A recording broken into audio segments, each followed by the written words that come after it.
You are driving home late at night, and you see those red and blue lights flashing in your rearview mirror. Your heart sinks, and you pull over to the side of the road. The officer walks up to your window, shines a flashlight in your eyes, and asks the question that freezes everyone. Do you have any weapons in the vehicle? How you answer this single question can determine if you get a ticket, a pair of handcuffs, or something much, much worse. Most people panic. They stutter. Or even worse, they reach for the glove box to show their permit, which is the absolute last thing you should ever do. I am going to teach you exactly what to say and exactly what to do with your hands to survive this encounter legally and physically. My name is Sarah, and for over 15 years, I have studied the intersection of police procedure and your constitutional rights. Let me tell you about a man named David.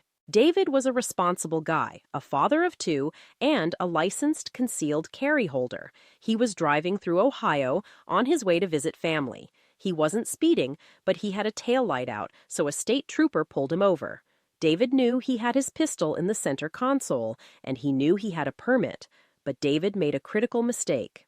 When the officer walked up, David thought he was being helpful. He turned his body and reached toward the center console to get his wallet and his permit ready.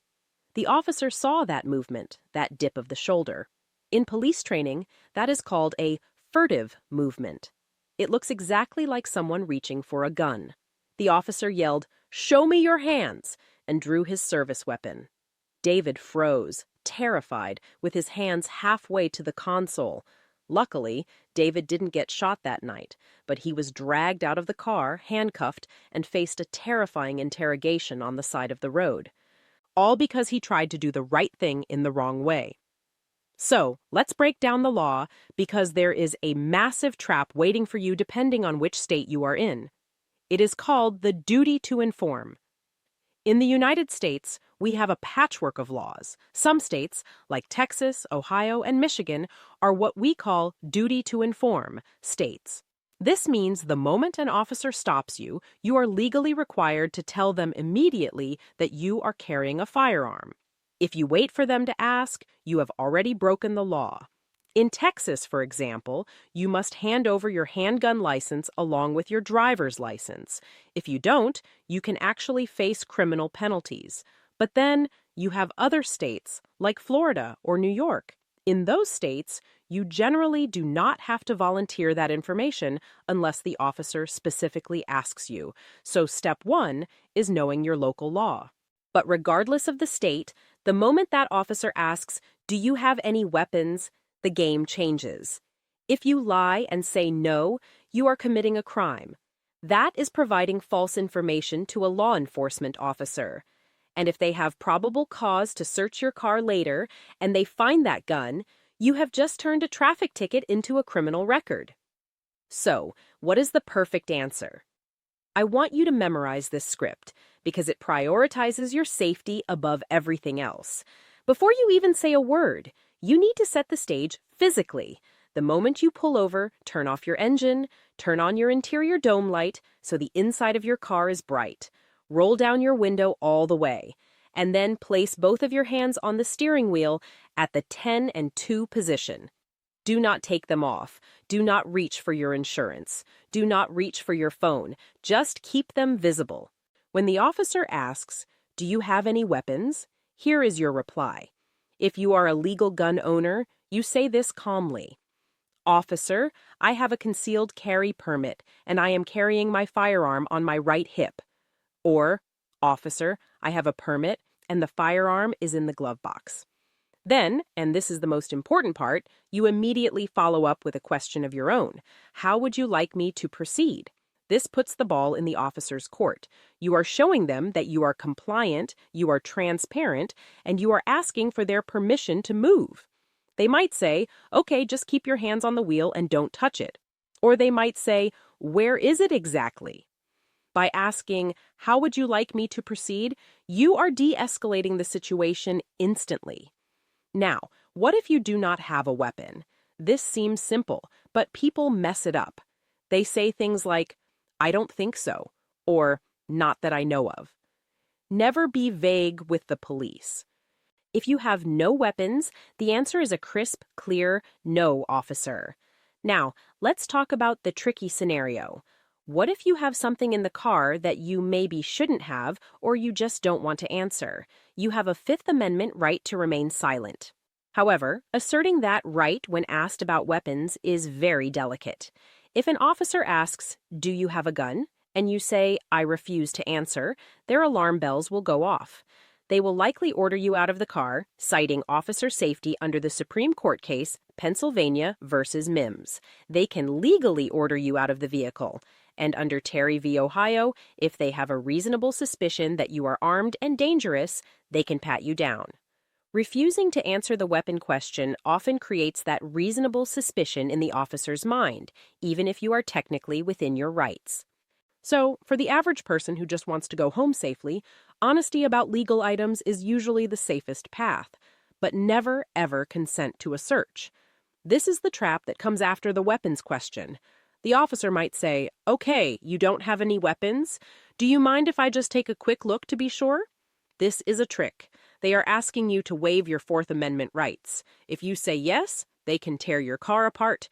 If you said no weapons and you forgot about a pocket knife in the back seat, they can claim you lied. So, if they ask to search, your script is always the same. "Officer, I do not consent to any searches." Say it politely, say it firmly, but say it. Let's go back to the hands for a second, because this cannot be overstated. I once represented a client. Let's call him Mark. Mark told the officer he had a gun, which was good. But then Mark instinctively reached for his back pocket to get his wallet for his license. The officer screamed, "Don't move!" And Mark nearly had a heart attack. The officer didn't know Mark was reaching for a wallet. The officer only knew Mark said gun, and then reached behind his back. That is a recipe for disaster. If you tell an officer you have a weapon, you must freeze your body. Tell them where the permit is before you reach for it. Say, "Officer, my wallet is in my back right pocket. Do you want me to reach for it?" Wait for their verbal command. Make them give you permission for every single inch you move. This sounds excessive, I know, but when adrenaline is high and a firearm is involved, clarity saves lives. Let's review the common mistakes that get people in trouble. Mistake number 1 is the fumble. This is when you are looking for your registration while the officer is walking up. Stop doing this. Have your documents ready only if you can get them before the car stops. Otherwise, wait. Mistake number 2 is the argument. If you are in a duty to inform state and you didn't tell them immediately, and they find out later, don't argue the law on the side of the road. You will lose that argument every time. Fight it in court, not on the street. Mistake number 3 is the joke. Never joke about weapons. Don't say only these guns and flex your biceps. Don't say, "I left my bazooka at home." Police officers have a very difficult job and they do not find safety threats funny. Now, I want to address the passengers. If you are a passenger in a car and the driver gets asked about weapons, you should generally stay quiet unless the officer addresses you. But if you are carrying a concealed weapon as a passenger, the same safety rules apply to you. Keep your hands visible. If the officer asks everyone, "Are there any weapons in the car?" and you are silent, you might be creating a problem for the driver. It is usually best to speak up calmly. "Officer, I am a passenger and I have a permit and a firearm on my person."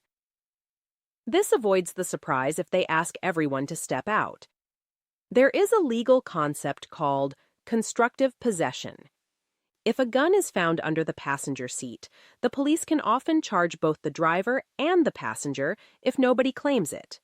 Clarity prevents confusion. So let's recap the takeaways.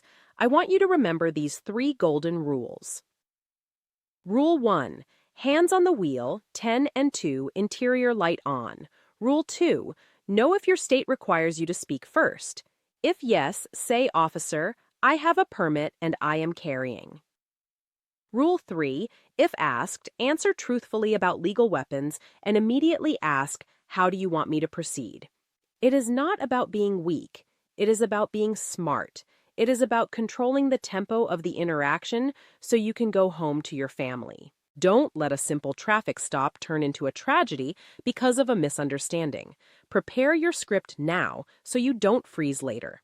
If you found this helpful and you want to know more about your rights during police encounters, make sure to hit that subscribe button. I break down the laws that affect your daily life so you are never caught off guard. Stay safe, stay informed, and keep your hands on the wheel. I'll see you in the next video.